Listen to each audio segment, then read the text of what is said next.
Cuando sientas que estás inquieto, afanoso, angustiado, preocupado, afligido, ya sabes que no proviene de Dios, que inmediatamente hay que sacar esas emociones y cambiar ese pensamiento por uno que sí le agrade al Señor.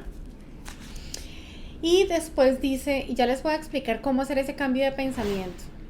Dice, por nada estéis afanosos, sino que sean conocidas vuestras peticiones delante de Dios. Entonces, la primera parte, el primer paso es el siguiente. Primero, tú vas a derribar ese pensamiento. Porque miren lo que dice en 2 Corintios 10:5. Dice, derribando argumentos. Porque es que a la mente no llega solamente el pensamiento suelto, llegan son argumentos. Porque es que el enemigo o tú mismo generan argumentos donde dicen, es que debes estar preocupado porque mira la situación, porque date cuenta de los noticieros, porque mira cómo están pasando las cosas, entonces argumentan. Eso hace que tú te lo creas. Pero cuando nos vamos a la palabra de Dios y nos damos cuenta que eso que genera inquietud, preocupación o angustia no proviene de Él, entonces, ¿qué es lo que debemos hacer? Derribar el pensamiento, ese tipo de pensamiento. Miren que o ese argumento, miren que la palabra de Dios nos enseña ahí en Corintios, 2 Corintios 10:5, que podemos derribar. O sea, tú puedes en ese momento saltar una declaración y decir, Señor, yo derribo este pensamiento, este argumento, lo derribo en el nombre de Jesús. Toma autoridad con la palabra y hazlo. Derriba ese argumento en el nombre de Jesús. Y dice, y toda altivez que se levanta contra el conocimiento de Dios. Pues claro, porque es que ese pensamiento que te genera esas emociones equivocadas van en contra del conocimiento de Dios, van en contra de las promesas, porque es muy diferente a lo que Dios ha dicho que debe albergar en tu corazón, que es sentimientos de paz, de amor, de gozo, de tranquilidad.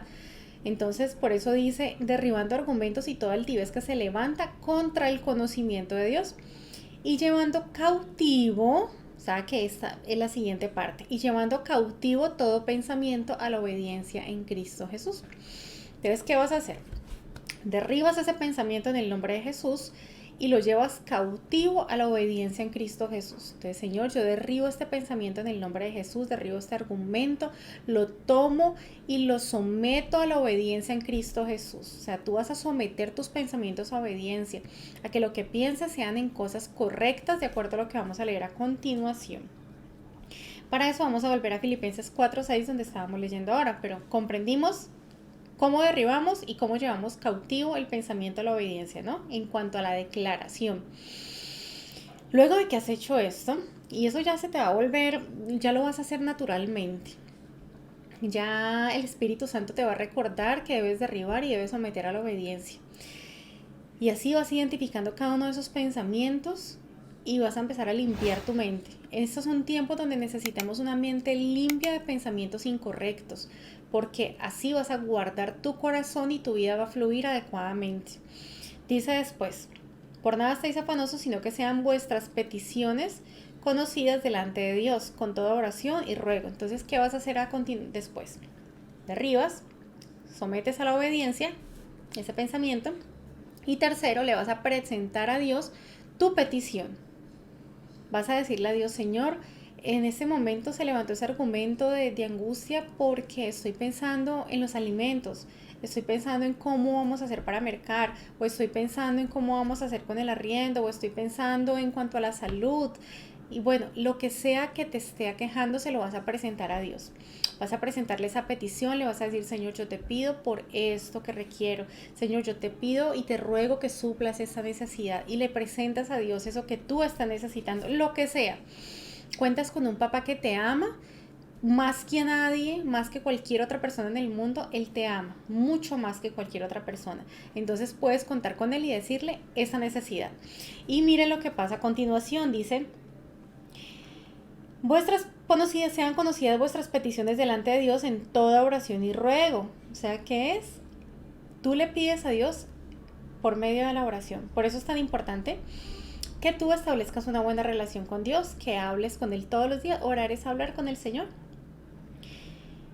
y con acción de gracias. O sea que tú vas a moverte en fe, le vas a dar gracias a Dios por lo que aún no has recibido. Tú le colocaste a Él la petición, pero ya le estás diciendo, Señor, gracias. Gracias porque me escuchas y gracias porque sé que hecho está lo que te estoy pidiendo. Porque eres mi papá que me suple todo cuanto yo necesito, con quien yo puedo contar en todo momento.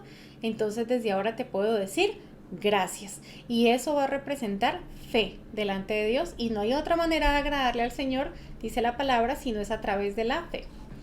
Mira lo que pasa después, dice versículo 7. Y la paz de Dios que sobrepasa todo entendimiento, guardará vuestros corazones y vuestros pensamientos en Cristo Jesús. Cuando tú haces esto, que derribas el pensamiento equivocado, que lo sometes a la obediencia en Cristo, que vas y presentas a Dios tu petición y que le das gracias, en ese momento dice la palabra de Dios que Dios te dará de su paz y que esa paz sobrepasa todo entendimiento. Que en ese momento, cuando llega la paz de Dios, sientes tal tranquilidad y te sientes tan tranquilo, tan confiado, que ni siquiera tú alcanzas a entender, porque es lo sobrenatural de Dios. Y dice que después, que así mismo como te entrega su paz, también guardará esa paz. Lo que hace es guardar tu corazón y tus pensamientos. Mire, estas dos partes son muy importantes, porque es que aquí empieza a originarse todas las ideas, los argumentos, lo que va a bajar a tu corazón y lo que tú vas a empezar a manifestar a través de las emociones. Por eso es que Dios dice que su paz guarda tus pensamientos y tu corazón. Necesario que hagas ese proceso cada vez que tengas pensamientos equivocados. ¿Te acuerdas cuáles son, no? Los que te inquietan, los que te angustian, los que te preocupan, los que te afligen y los que te hacen estar ansioso o afanoso. Y terminamos diciendo el versículo 8, que es la clave con lo que vamos a reemplazar esos pensamientos equivocados. Dice, en esto pensad. Por lo demás, hermanos, todo lo que es verdadero, todo lo que es honesto, todo lo justo, todo lo puro, todo lo amable, todo lo que es de buen nombre, si hay virtud alguna, si hay algo digno de alabanza, en esto pensad. Dice que esto es lo que debemos pensar, en esto hay que pensar, en todo lo bueno, lo agradable, lo perfecto, lo digno de alabanza, en todo lo que tiene buen nombre, en eso hay que pensar. Entonces, como tú ya arrancaste, ya derribaste ese pensamiento en el nombre de Jesús, ahora necesitas reemplazarlo con algo que sí obedezca a la palabra de Dios. Si era pensamiento de enfermedad, pues entonces vas a reemplazarlo con pensamientos de salud, de sanidad, y coges una palabra de Dios que habla acerca de la sanidad. Por ejemplo, por las llagas de Jesús hemos sido sanados. Entonces vas a colocar ahí en tu mente y vas a declararlo, vas a pensar en esa palabra, lo vas a meditar, le vas a dar gracias a Dios horas con esa palabra y así habrás reemplazado ese pensamiento erróneo. Si estabas con pensamientos de pobreza, de escasez, pues entonces los vas a reemplazar con pensamientos de prosperidad, de riqueza. Dice la palabra, por ejemplo, en Efesios 3:20, que el Señor nos da mucho más abundantemente de lo que pedimos o necesitamos según el poder que actúa en nosotros, que es el poder de Cristo Jesús. Y ahí entonces tú reemplazas ese pensamiento por uno de riqueza, de abundancia, de lo que Dios quiere entregarte. Ahora, dice después que en esto debemos pensar, ¿no? Ya sabemos cómo reemplazarlo, por qué tipo de pensamiento reemplazarlo. Y en el versículo 9, el último dice, lo que aprendisteis y recibisteis y oísteis y visteis en mí, esto haced, y el Dios de paz estará con vosotros. En todo momento podemos tomar el mayor ejemplo de la historia, y es el ejemplo de nuestro Señor Jesús. Tú puedes decir, bueno, ¿cómo habría pensado Jesús en esta época? ¿Qué hablaría Jesús? ¿Cómo respondería a esta situación? Y así mismo hazlo tú. Puedes ir a la palabra y mirar cuando hubo estos tipos de conflictos, porque es que la Biblia habla de toda situación. Cuando sucedió esto, cuando Jesús estaba en medio de dificultades, ¿cómo era su reacción? ¿Qué hacía Jesús? Y si lo analizamos, siempre que Jesús necesitaba llenarse de fe, de fortaleza, inmediatamente dice que subió a un monte a orar.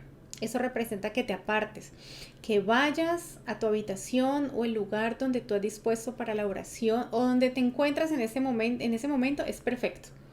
Donde sea que estés puedes orar. Y ahí, apartadito, diciéndole al Señor todo lo que tú estás pasando, lo que estás viviendo, estableces una relación con Él, una oración que es conversar y vas a ver cómo te fortaleces. ¿Cómo más respondía Jesús? ¿Qué más hacía? Es bueno que vayas a la palabra y te leas el Evangelio de Juan, sobre todo el de Juan, con ese puedes iniciar, léetelo y analiza cómo era el comportamiento de Cristo, qué hacía, cómo hablaba, cómo respondía, cómo miraba. Miren, ahí se describen tantas cosas maravillosas de Cristo para que tú y yo tomemos el ejemplo, porque dice la palabra que Jesús es el camino, la verdad y la vida. Jesús es el camino porque es nuestro ejemplo a seguir. Es la verdad porque allí reposa todo lo que tú y yo necesitamos saber para enfrentar cualquier situación. Porque es lo correcto, porque a veces la gente es muy ambigua entre qué es la verdad, cuál es la mentira, qué es lo correcto, qué es lo que sí debemos hacer y lo que no. Y cuando nos vamos a la palabra encontramos la verdad. Porque dice en Juan 1 que el verbo se hizo carne y habitó entre nosotros. Por eso Cristo es la verdad, porque Él fue el que se hizo carne y habitó entre nosotros siendo Dios. Y es la vida, porque solo a través del Hijo, dice en Juan 14:6, podemos llegar al Padre. A través de que tú recibas a Jesús en tu corazón, puedes llegar al reino de los cielos cuando partas de esta tierra, que sea en el tiempo que Dios quiere, no en ningún otro momento, ni por ningún virus, ni por ninguna enfermedad, ni por ningún otro argumento que no sea porque es el tiempo en que Dios dispuso para ti. Entonces, en ese momento, tú te vas para el reino de los cielos porque has recibido a Jesús. Es la única condición para tener esa vida eterna y para tener vida en abundancia aquí en la tierra también, porque es lo que el Señor quiere para sus hijos, que tengan una vida en plenitud.